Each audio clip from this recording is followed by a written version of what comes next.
రావణవధ జరిగిపోయాక సృష్టికర్త బ్రహ్మ యముడిని పిలిచి రామావతారం జరపవలసిన కార్యం ముగిసిందని, రాముడు వైకుంఠానికి వచ్చే సమయం ఆసన్నమైందని చెప్తాడు.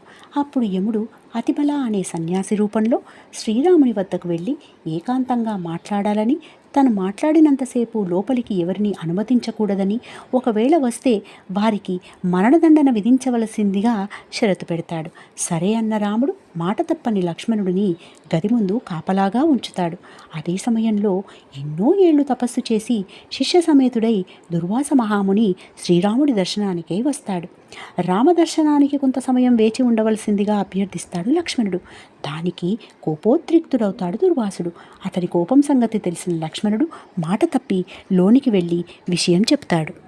అంతేకాకుండా యముడు షరతు ప్రకారము ఆనందంగా ఆ శిక్షను స్వీకరించి తన అవతారాన్ని చాలిస్తాడు.